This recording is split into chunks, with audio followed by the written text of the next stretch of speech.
Welcome to the Working Well podcast. I'm Tim Boris, CEO of Fresh Wellness Group. This show explores the diverse aspects of workplace health and personal performance. On the Working Well podcast, we dive into the foundations of what makes wellness work in workplaces around the world. We connect with corporate leaders, executives, and industry experts who are helping make life more awesome at work and home. Join us to learn workplace wellness best practices, personal performance tips, and access resources to jumpstart your personal and corporate programs. Dr. Lisa Belanger is an award-winning researcher, innovator, and is CEO of ConsciousWorks, a consulting firm teaching habits, skills, and work design to be proactive in mental health and performance. Lisa holds a Ph.D. in Behavioural Medicine, an Executive MBA, and is a certified exercise physiologist and high-performance specialist. Prior to the pandemic, she was traveling the world with her 2-month-old baby, visiting organizations to explore company culture, leadership, and the ability to de-stress from work. She's the founder of a national charity, Night's Cabin, which offers wellness programming to cancer survivors, and the author of 2 books, Inspire Me Well, Taking Control of Your Health, and A Cup of Mindfulness for the Busy and Restless. Her greatest accomplishments are climbing Mount Kilimanjaro with her father, running the Paris Marathon, and snack holding for 2 tiny humans. Lisa, welcome to the Working Well podcast. It's so great to have you on the show. Tell me a little bit about you and where what the last 18 months have looked like for you. So, thank you so much for having me. And the last 18 months, I can't believe it's been 18 months. Sometimes it feels like it was yesterday, and sometimes it feels like it was 7 years ago that this all started. But I'm one of the geniuses that started a business 2 weeks before the pandemic shut everything down. And of course, the majority of my work was based on people gathering, from keynotes to webinars to education and workshops. So it was a very aggressive pivot right off the start, and then responding to people's needs. What I speak about is really about behaviors and habits, habit design, work design for proactive mental health and performance. So it became a topic that people all of a sudden were leaning into aggressively. So it's been really interesting, lots of life lessons, way too little sleep, and just really excited for what comes next. And what I mean by that is I think there's still going to be a lot of rapid change and a lot of movement in the work that I do, and then certainly in the work a lot of people do. Well, and you have 2 young kids as well, so that just with kids at home and starting a business and being at home, and I've got 2 kids myself, so I can't even imagine what you're going through in the startup phases of your business. They keep wanting to be fed and watered all the time. It's very inconvenient. I'm just kidding. It's been really challenging, but I have these amazing memories and photographs now of my 2-month-old daughter leading a strategic planning meeting in front of a computer or on my chest. And, it's going to be something we look back with both fond and not so fond memories, I think. But all in all, if nothing else, they're going to get an entrepreneurial spirit very, very young. Never too early to start them on the business side. Excellent. Well, you're a doctor. You're science focused. You love finding ways that science can improve people's lives. So the last 18 months has been the biggest global experiment we've ever seen. And vaccines aside, we won't go down that road, but what's the most exciting or compelling, call it wellness or performance-related science that you've seen come out of the pandemic? I think it's been, to your point, the greatest social experiment, particularly in my field when it comes to behavior change. I don't know how much people understood their habits were so ingrained in their physical and social environments. And then when both of those rapidly changed, very little habits were held onto, especially in the same way. So if you simply think about how you eat, what you eat, how you eat, when you eat, who you eat with, it all changed overnight. And then, of course, things like physical activity, things like work design, breaks, strategic breaks, effective breaks are no longer built into your day. There's so many people, especially before they were conscious about it, had just virtual meetings lead in one after another after another. How do you lead? How do you demonstrate leadership? How do you model behavior if it's virtual? And not in office? Like, there's been so much from a work context and from a performance or a habit context that has been so interesting. And generally, we've been terrible at it. Like, if I can overgeneralize, there's certainly people that have capitalized on this experience, but like, our physical activity has dropped as a world at an unprecedented rate. We weren't doing great before, and then having all of this happen, and obviously, like, with gyms shut down, but more than that, there wasn't groups meeting, there wasn't the social dynamics of it. And as you're well aware, physical activity is not something that we seek out because we love the physical sensation of it. Even if you like physical activity, you don't go in a basement, shut off all the lights and go on a treadmill. That physiological response is the same as a panic attack. It's not something we typically desire. However, we love the social or the competitiveness or the outside or the whatever around this behavior. So when we remove a lot of that, it becomes really interesting. And then if you talk about stress, we have removed so many people's stress and coping mechanisms, everything from watching sport to connecting with friends and being social to the gym to, you can list off the things. For me, it used to be certainly yoga classes, having a glass of wine with friends, and having those removed you've really seen the effect of that. Then you're adding on all the additional stress of COVID, whatever that means in everybody's life. So it's been a dramatic shift. And what I hope comes from this is that we can be really conscious as we rebuild. So as we return to some aspects of our life, whatever that is, we can pick and choose and design our day a little bit more consciously than we did before. Yeah, very true. And you said as before we were aware of it. A lot of people, I guess, are aware of these things now, but so many people still haven't adjusted. And it still blows my mind when I talk to people or clients that are struggling with things that have been going on for 18 months, and the scheduling, the taking self-care time out of the day. Even some people are still uncomfortable to ask for permission to go to the bathroom when there's a meeting on. It's like, just get up and go to the bathroom. Yeah. and there are lots of leaders that haven't adjusted to that too. It's like, hey, let's shorten our meetings so you have 5 or 10 minutes before the next meeting to go do some self-care or just go to the bathroom. Yeah. It's something that this is an opportunity to draw out people's attention to exactly that and make the norm a much shorter meeting. And then even when I'm hired for 90-minute, whether it's keynote or a workshop, I will make sure there's a break in there. People lose attention on average between 47 and 53 minutes. So what are you doing to keep people around? They're just going to zone out. So to capture people's attention, to do what you really want to do, breaks are incredibly effective. And then this idea of keeping people online and staring at a screen for further time doesn't quite make sense, but we've been built a certain way. It's very hard to adjust our work design. We are all faced with adjusting it in some way, shape, or form as we return to office, but acknowledging that it is a difficult shift, especially if you've been doing the same type of things for 30 odd years, to be able to say, well, actually, it's going to be like this. And then the other thing that I'm talking to teams with all the times, leaders with, is how do you build a team virtually or in a hybrid model? What things do you have to take into consideration? So if you've done it a specific way, all I can assure you is that's not going to work. And so you're going to have to adjust. So within a hybrid model, are you making sure that those working from home, as an example, are getting as much face time, are considered for promotions as the ones in office? How are you integrating junior new members of the team? And just taking, again, I can't come back to this enough. And yes, I named my company ConsciousWorks before the pandemic, but just having to be so much more conscious about these things and who we are as employees, as leaders, and as employers, on leveraging and understanding how people work the best, and then trying to take advantage of that instead of holding on to what was. Absolutely.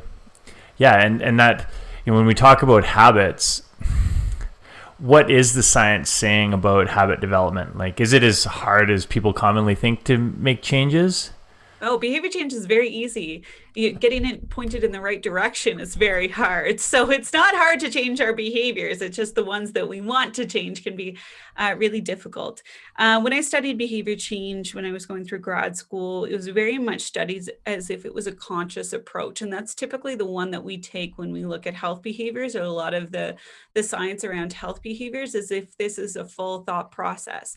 And I think we neglect how much of it's just because it's there and easy. It's easy and attractive, therefore I'll do it. We are very simple beings, and we're certainly creatures of habit and of social obligation or social norms. So you can adjust your physical and social environments to really influence what you do.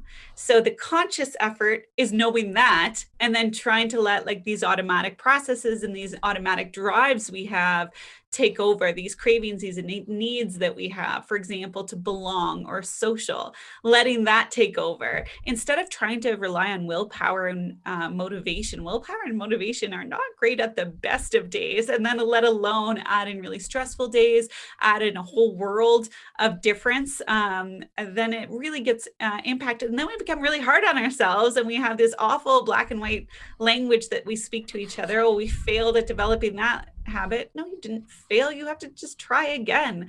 That would be like taking the first shot in hockey, just being Canadian and making sure I work in a hockey analogy into everything I do. But it's, it's like taking the first shot and being like, well, that didn't go in. You would never do that. You would try again. It would be the second, third, fourth, fifth effort that gets the goal, not that first time you try. But we have this really harsh language we use when it comes to behavior change that we have to adjust, make it much more kind and graceful. I use the analogy of when a child learns to walk. Imagine if we just were like, well, you fell down, I guess you're not a walker, and then walked away. We would never do that. We get really encouraging, and our voice goes up annoyingly like 3 octaves as we encourage them to go. But that's what we have to do for ourselves and others right now and always. But specifically right now, it's not been an easy 18 months. No, it hasn't. And those analogies are perfect, but yet we see so many people, and even smart, educated, experienced leaders in business still are basically, if it was a toddler, they'd be berating them for not being able to walk. And we see that happen in business every day, but that mindset shift isn't there to step back and look at, how can we be more effective with this? Yes. And like being able to be innovative requires you to practice innovation. And what I mean by that is, one thing that I've done a lot of lectures on now is about your ability to handle change. And as humans, we're horrific at handling change. So like, if you want to challenge this, just sit at a different chair at the dinner table and watch how much it stresses everybody else out, even though there's enough room for everyone. So in order to do that, we have to do a few things to prepare ourselves, our minds, and our bodies for change. One of them is mindfulness, being able to draw into the present, to be able to manage your attention, to be able to shift your focus where you need it to be able to respond to uncertainty and change in that way. Physical activity, we know all the powerful effects it has on the brain, creating DHEA, which is that counteraction to cortisol, brain-derived neurotropic factor, which allows for new neural connections and strengthening old ones. These are all things we need to be innovative. And then practicing change. We are developed this very odd pattern of really rapid change for most of us, and then extreme monotony. You have to get yourself out of that monotony. You have to create this neural density and diversity to be able to draw on these things, to be able to be agile. So as much as we used to talk about emotional quotient as being this really hireable, desirable skill, agility is now that element. We saw it in entrepreneurs and in startups before the pandemic, as that being more of the discussion, people asking founders about situations in which they were agile, but more importantly, what would you do if? Now you're going to see this really resonating into our working world is how agile are you? Demonstrate it. Can you respond to change? When we've had as you said, sprints of change, the past 18 months has just been, drinking from a fire hose in terms of change. And the mental health side is one aspect of it, because once we get down that mental health, vortex, we'll call it, or funnel, it makes it harder to manage and change and be flexible and innovative. So what is science saying about how we can, I guess that comes back to resilience, but what is science saying about mental health and resilience and the whole change triad, we'll call it? And I think this discussion starts with, we were all, and I'm again overgeneralizing, but there was such a significant burnout level before the pandemic. And then you add the pandemic onto it. And burnout, if you've never really, I know a lot of people know what it is or how it's expressed, but it's cynicism, exhaustion, and inefficiencies. You can see how this would not serve you if you're going into a period of rapid change and being able to respond there. So I think it starts there. It basically creates a fixed mindset. And then you cannot respond to change and it cannot believe in this growth. And then if you're approaching your job with a level of cynicism, that's really hard to do any kind of good work. And one thing that's not talked a lot about is burnout is contagious. Leaders and teams that experience burnout, the people around them are much, much more likely to experience burnout. Some from a logistics perspective, they're taking on the work that other person is not performing. The burnt out person is not performing. But then there's also that cynicism. So cynicism is contagious. So being able to address that, which a lot of people and a lot of companies have not done. And then they're trying to make them resilient by bringing in the resilience talk. And then what about supporting the behaviors you're talking about in that resilience talk? Education is the lowest form of influence. And yet most companies stop there. So you can't become resilient in a state of burnout. There's certainly things you can do to improve, and there's many different aspects of it. But with burnout and with resilience, and in these conversations, stop saying it's an individual problem. It's our job to take care of each other, period. It is about the whole right now, not the individual. So we're like, oh, you should be mindful. Yes, you should. But I also tell my children they should do a lot of things. That doesn't mean they're done. That's not particularly helpful. So can you create a supportive environment? Can you create open, honest conversations? Can you have periods of time that you are supporting these behaviors we know that are good for resilience? And then I just want to briefly address, I think you asked a really big question, so I'm hitting it all over the place, but I'm all for open-ended questions. Yeah, well, I'm just trying to figure out an exact answer, but I think one of the things that I haven't seen enough discussion over is, what about the burnt out leader? How the heck are you supposed to lead a team and positively influence people's mental well-being if you're burnt out yourself? And I think that this is something that we should be attacking as a society. It's not about the individual taking care of themselves. It's about how can we take care of each other. So you said, talking about, you need to address this. You need to give yourself a period of self-care every day. I hate that message. I have 2 children that need to be fed and watered all the time, a team at work. I run a national charity. And the idea that I wouldn't feel guilt and anxiety, even if I took that time, I think we're putting a lot of pressure on ourselves. However, if my world was constructed where they're like, you know what, Lisa? Here's a little moment of self-care. And this is how we're going to communicate about it. And this is how we're going to create you some guilt-free space. That would be a very different conversation.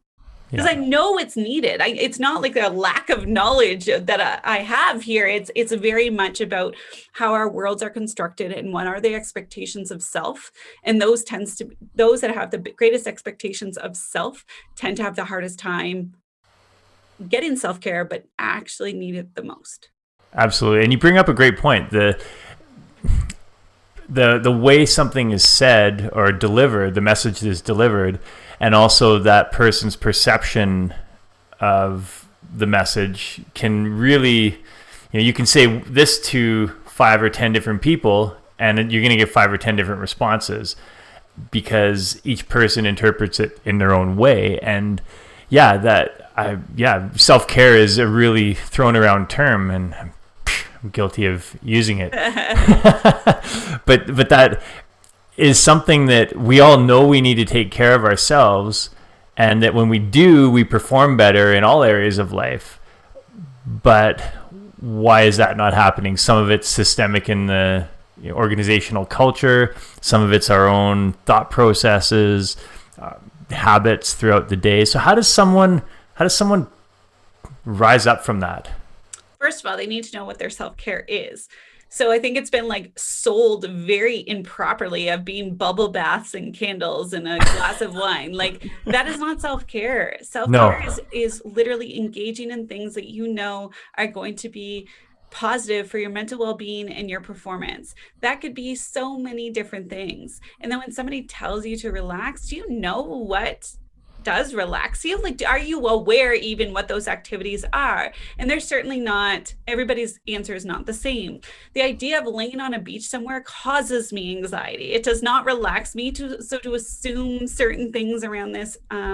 You have to be explorative with yourself. You have to know what activities literally would take you away. You would forget to eat. Like you're so ingrained in them. Heck, they could be eating. But for me, I know it's paddleboarding, which is wonderful 2 months a year where I live, and then I don't know what I'm doing the next 10 months.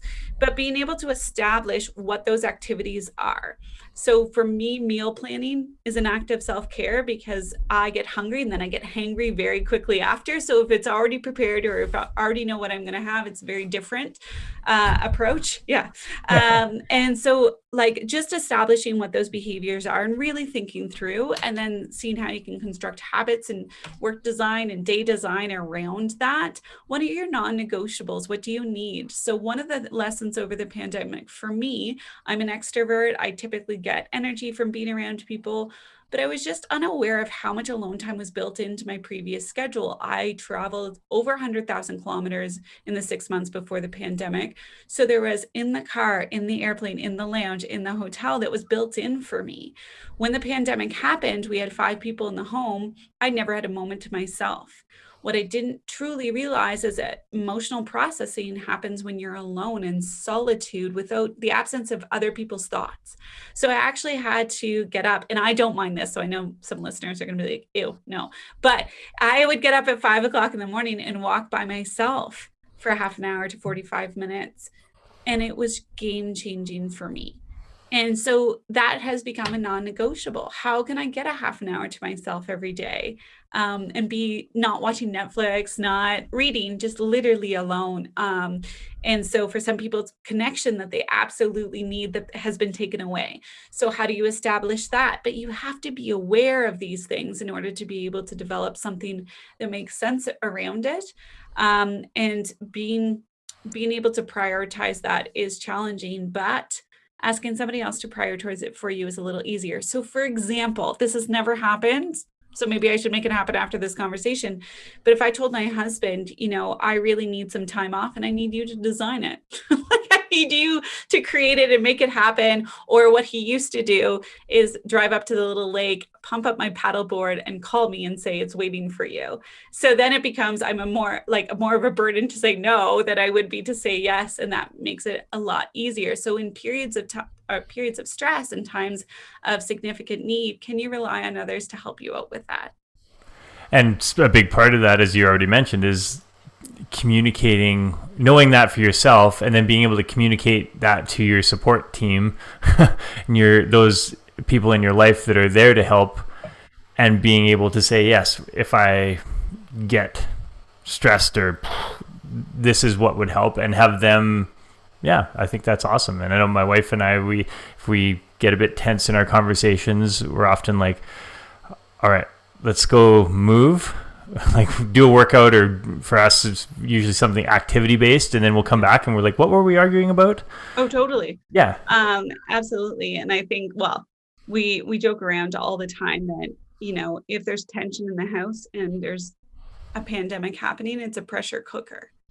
So you have to be able to figure out ways to relieve that pressure. And it's even for yourself too, right? Like if you're in a stressful situation and you feel constrained in your ability to move around, and I literally mean go out or visit people or what have you, it creates too much pressure. You have to know what the pressure relief valve is. Yeah. And I believe there are a lot of people out there that haven't communicated that with the people they're living with, whether it's their spouse or their family or roommates, and a lot of conflict comes from that. And it's conflict being one thing, but obviously negative effects of that stress, right? So I think it's something that what I work with a lot of leaders on now, and obviously it's always been important. I think the pandemic has just again brought it to the surface, is self-reflection and self-awareness, because people can't help you if you don't know what helps, and if you're not seeking that out. So it's really, really important to just take those moments of self-reflection, and if you can do it daily, even better. Awesome. And so we've talked a bit about the individual side. If we take that to the organizational side, how can leaders and executive teams set up a structure that's helping employees, helping people across the organization, leaders and line level employees? How do we help them make that change at the organizational level? Yeah. So this is what I studied for 2 years before the pandemic, is this idea of leadership impact on behaviors. And I was definitely looking at health behaviors when I was talking about this, because a lot of leaders will buy in or do it themselves, but they're not getting that like systematic change. And when we talk about organizational change versus individual change versus group change versus influence, we actually talk in different languages. And we're talking usually about quite significantly different behaviors and motives, etc. So at the organizational level, like it's something that leaders need to start with self. They need to perform the behaviors themselves. So the way that the model in which I use, the lowest rung on like a staircase of influence is you should or you shouldn't. And then it's permission. Do you allow people to take 5-minute breaks between meetings, or actually take vacation, disconnect in vacation? And how are you communicating that? And how are you communicating in a virtual world? Do you perform the behavior yourself? And do you demonstrate it? Again, it's very difficult to demonstrate some behaviors. One, mindfulness. Are you closing your eyes on camera in front of somebody? Probably not. So how are you demonstrating that this is part of your day and that you're performing the behavior? And then the next rung is inviting somebody. So if I came home from work and my husband, I really want him to be more active, and I said, you should go for a walk, versus I'm going for a walk, would you like to come with me? Those messages are very different. So being able to invite people. And then the highest rung is whole modeling, not role modeling, whole modeling behaviors. And what I mean by that is, for example, I have 3 Olympians that live on my cul-de-sac, and they're all endurance athletes. If I started an endurance training program when I asked them for help, maybe they're kind of experts in the field. If I was struggling or if I was failing when I asked for help, I don't know. Right? So this idea of leaders being able to have full, honest conversations with, or 360 conversations with individuals on their teams and that they lead, about struggling, about failing, about having to try again, about having to reset, about frustrations working in the virtual world, whatever they are, that it is that full conversation, not just a look how great I am.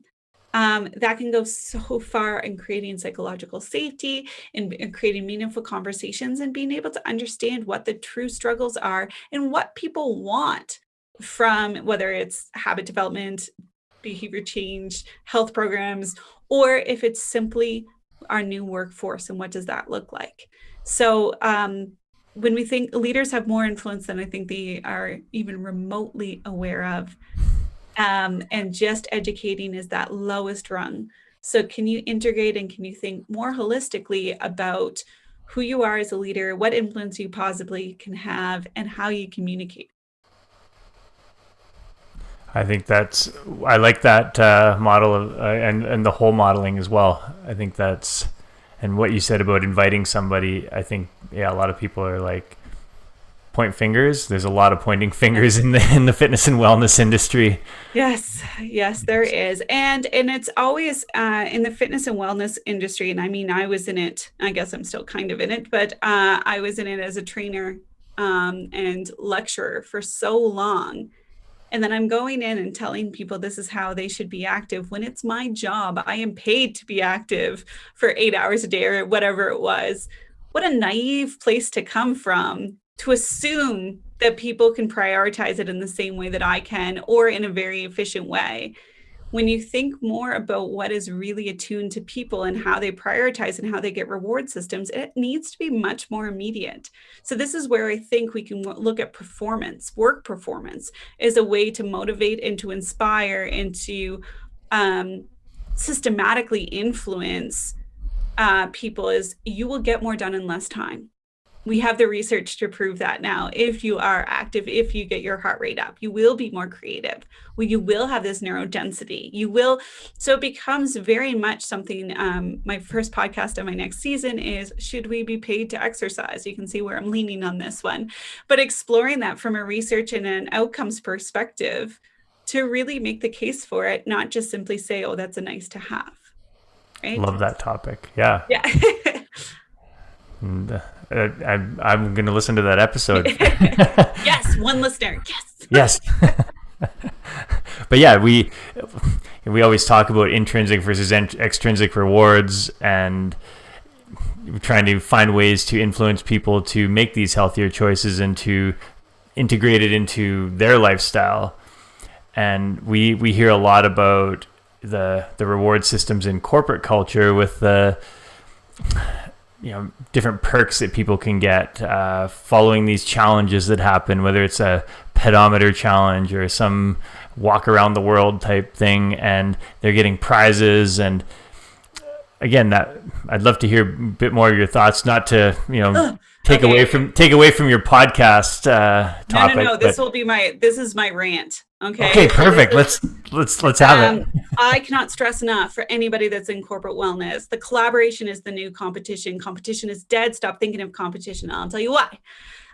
So competition can get people moving. It literally can get people up. It can inspire certain personalities. Most it does not. It actually kind of makes them lean away from the conversation. What tends to happen, and so personal example, several years ago, I got my family Fitbits for Christmas. My husband was moving from an active job to a sedentary job. And so I'm in Canmore, Alberta, outside of Calgary, and my parents were in the East Coast at the time. So they had 3 hours on us. And I was so impressed because my dad's a financial analyst. He was like 10,000 steps a day is good. 30,000 has to be better. So by the time we even woke up, he usually had 10,000 steps. And I thought it was a genius because you can go online and you can see all the results. And my husband was keeping up. And I was like, this is incredible, until I came home and the Fitbit was on my dog. So this idea of the competition goes as far as the competition goes, not the behavior, not a sustainable approach to any kind of change. So those that it does inspire, it ends with the competition.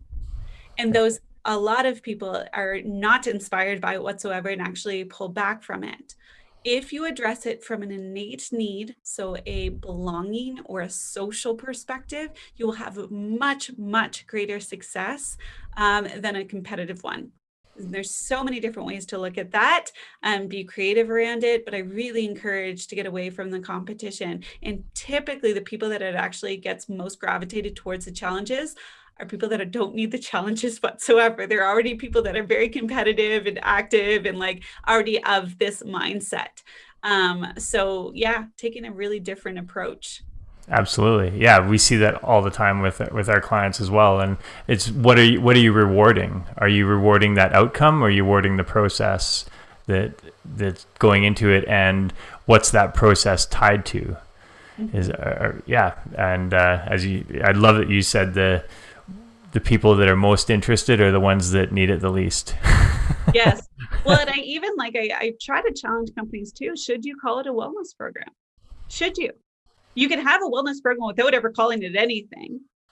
And it can be very systematic and supported and social and making physical changes to the environment to make the behaviors you want the easiest. And there's this great study that looks at hospital cafeterias and water consumption. And the researcher, what she wanted to do is improve water consumption, decrease pop consumption. And so they just systematically changed where the water was and put it everywhere. So it was only in a couple fridges before, and then it appeared in baskets everywhere their food was, and in every single fridge with beverages. And they saw water consumption go up 29%. And I mean, that was not by educating, not by insisting, not by telling you how much sugar is bad for you and you shouldn't consume it in your liquids, etc. Is simply making it the easiest choice. Yeah. So when it comes to company wellness programs, when you call it a wellness program, those that need it the most tend to not engage with it. But if it is just something you're systematically doing, this is how we do things now, it's a very different approach. And I'm not saying every company can do that, and I know budgets work a certain way, but just being able to be creative on how we design those. Yeah. Well, and I would argue that budget is irrelevant. It's a philosophical. Disagree. Yeah. Budget is always relevant. Yeah, but it's a philosophical change first and foremost. Yes. And when, as you said, it becomes a systemic, this is the way we do things now.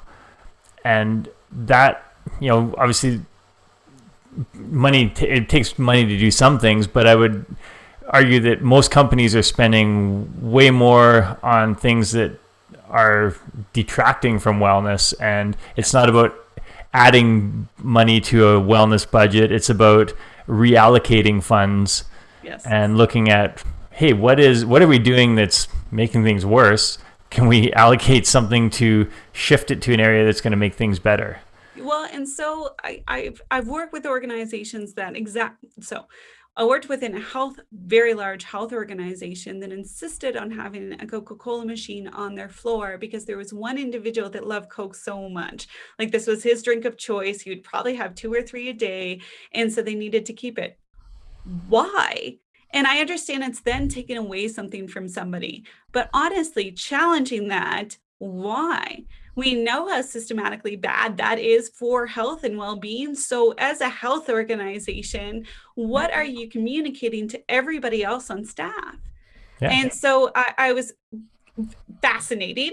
Column A, column B, a very large company here in Alberta, they try to do their best on health and wellness. They have a lot of unique policies and really good things, but they refused to change the policy saying that you had to order healthy food when ordering in food. So not taking clients out, that was different, but ordering in or getting catering into meetings, because they felt like there was those people that absolutely love, let's say pizza, let's say pop, like whatever that is, whatever the food, the resource that it was, that they didn't want to take it away. And I'm like, you're not taking it away if you are funding it. Yeah. So it's one thing to say you're not allowed buying it. That's very different. Yeah. Or like creating as an option that they can purchase with their own money. It's a very different thing to say company is actually footing the bill for this lunch. So we are going to have, and they wouldn't even say at least a healthy option.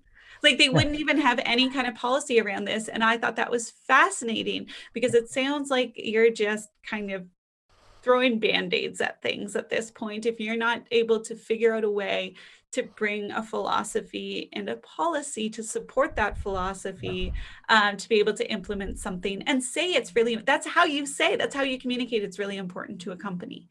Otherwise it's just kind of lip service, right? Yeah, it's probably at least double digits number of times that I've gone in to do nutrition related seminars and workshops, and companies would have pizza at the back of the room. Yeah, absolutely. My favorite is every single talk I've done on physical activity, people are sitting. Every single one of them. And I always address the irony in that, and then try to get them up and get them moving a little bit. But it's something that, yes, the irony in this field is exponential. Yeah, and I'd love to hear what your thoughts more on the organizational side, how to overcome that. I guess we'll call it the philosophical or the values based. How do we incorporate values into wellness related values into corporate culture? It starts with leadership. It starts right from the top. I've seen incredible companies have CEOs that were so passionate about this topic and they made it happen. Yeah. Right. I've absolutely seen companies be like, and this is my favorite from my executive level. Oh, yes, they should, as in their employees should. Not they should, not that there's any ownership here on the leadership level. They should do X, Y, Z. And then there's still very much that that thought process of, oh, should we even have a wellness program? Is that not the employee's responsibility? And again, putting personal responsibility on it. And then my argument back to this is, if you've hired, let's say, 500 brains, that's how many people you have in your company, why wouldn't you want them functioning optimally? Why wouldn't you be fueling them appropriately? Why wouldn't the discussion be around how can we get these people functioning at their best? So not only do they get to live a great life, have the energy to do things after work, have the energy to do what they love with whom they love, but they're functioning at work, which is absolutely the employer's responsibility. And then at the biggest and greatest level right now, which is an incredibly frustrating position to be in, is the traditional consulting firms and how hard they work their employees and then make them stay after work to watch a seminar on work-life balance. You literally then have this really conflicting message that is not going to resonate. It is equivalent to a physician smoking, telling somebody to stop smoking, right? So there's this ingrained irony, I guess, in a lot of things that are happening within this field. You have to be able to support what you're lecturing, what you're trying to improve, and be transparent in your communication to do that. When I had an interesting conversation with someone the other day we were talking about the leadership mindset around health and well-being. And as you said, I'm glad to hear it's not just me that's had that experience, is a CEO that gets it, makes it happen. Yeah. And absolutely hands down. And a CEO that doesn't get it, you can have the most well-meaning leadership and teams within the organization, you continually run up against a brick wall. And so this person I was talking to said he sees the future as boards influencing.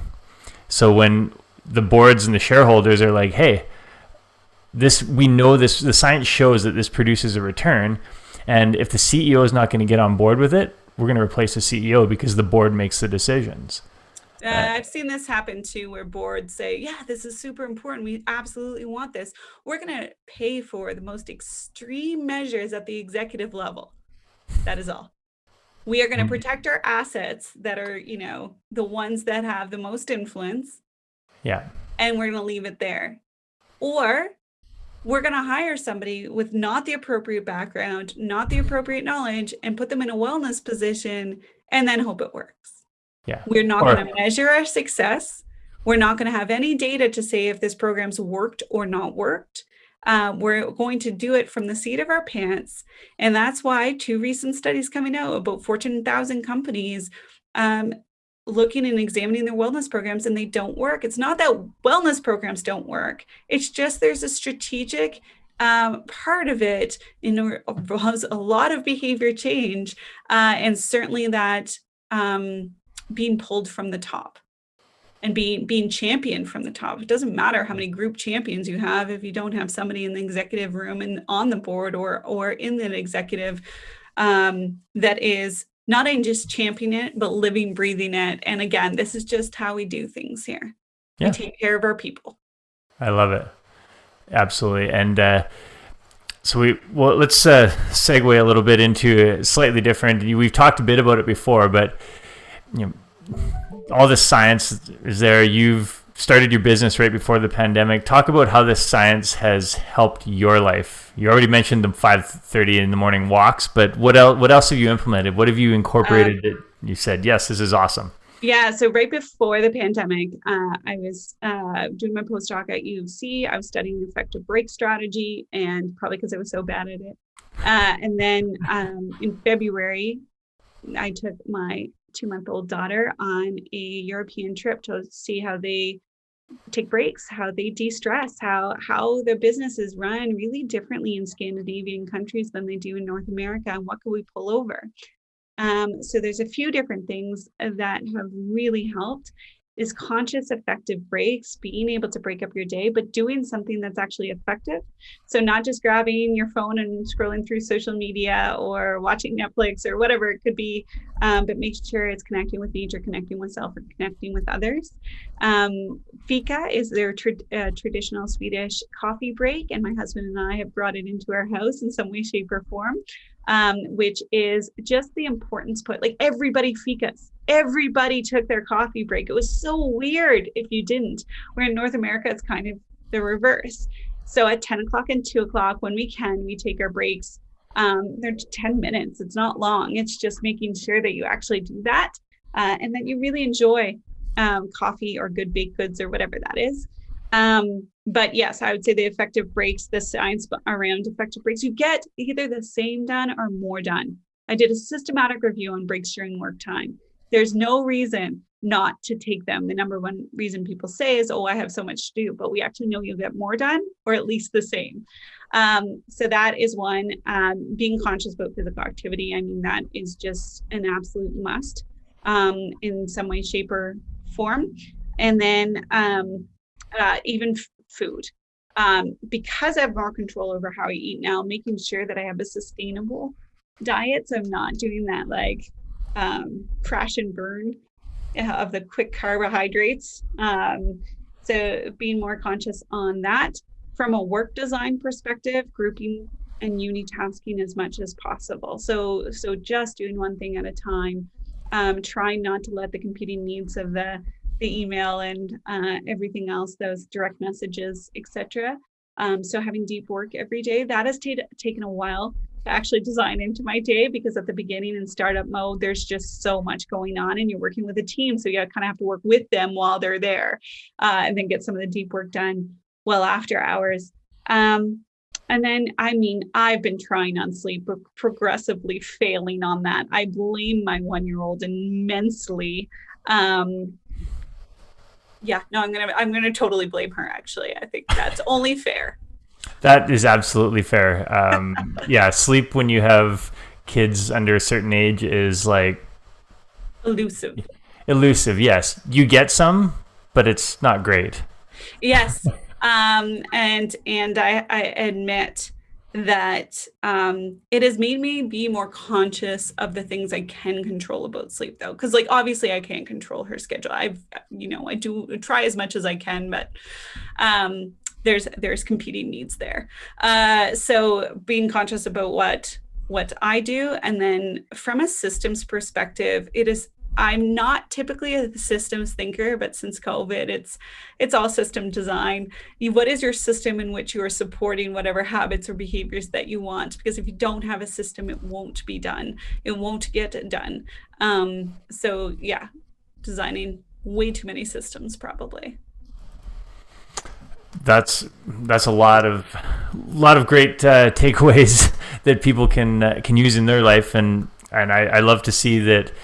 I'm doing the checklist for myself and saying, okay, okay, I've worked on that. I'm working on this. And one thing I think people often forget, though, is that this type of change isn't perfect. It's not a straight line from A to B. No. It's this convoluted 2 steps forward, 1 step back, 3 steps sideways. And as long as we keep that vision of where we want to go in place and we're moving forward, that it might seem ugly, but we're making progress. Progress over perfection, always. And the other thing that I want to make very, very clear is the number one rule of behavior change is only change one thing at a time. And so you can change multiple things, but only have focus on one. So if you're like, I want to eat better and sleep better and exercise more, choose one. There'll be great side effects from that one on the other two, but you want to keep your focus in one direction. It will improve your likelihood of success. Awesome. So before I feel like I could continue talking forever. You've got so much great information to share, and I love that we share so many synergies and philosophies. So that's great. Before we wrap up, though, what's one thing you want people to take away? You mentioned the behavior change aspect. Is there anything else? I think grace with self. I think that's an element that we've lost a lot of over the last little while. Maybe we didn't have it to begin with, but I hear people frustrated with self over this last 18 months. Like there's no reason for it. You did great. Whatever you did great. I think that it's really important to have this kind conversation, internal dialogue with self, especially during periods that are really stressful. And it's simply not yet. If you didn't get something done, if you've failed at getting your run today, it's just you haven't done it yet, right? There's always tomorrow. There's always another chance. And just switching from fail to not yet can go so far. Excellent. Well, Lisa, thank you so much. It's been an absolute pleasure, and I hope we get the chance to connect again at some point, because I'm sure there's so much more we can chat and discuss about. Where can people find you? What's the best place?